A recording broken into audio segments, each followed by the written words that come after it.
దేవుడు సర్వశక్తి గల దేవుడు ఇక్కడ సంచరిస్తున్నాడు. మాంత్రికులు చేసే మంత్రాలు చేసే మాంత్రికులు ఇక్కడ ఉన్నారు. దేవుడు మాట్లాడుతున్నాడు. మారు మనసు పొందుకోలేదు, వాటి నుంచి విడుదల పొందకపోతే మరణము నేను పొంచి ఉన్నదని దేవుడు తెలియజేస్తున్నాడు. మరణము నీ యొద్దనే కాచుకొని ఉంది, నీ వాకిట నిలిచి ఉన్నదని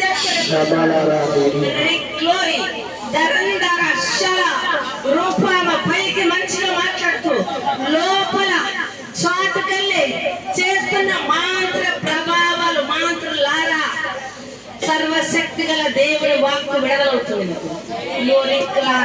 మారు మనసు పొంది నిమిత్తము నువ్వు బాప్తిసానికి సిద్ధపరచవాలని దేవుడు తెలియపరుస్తున్నాడు. ఆత్మతో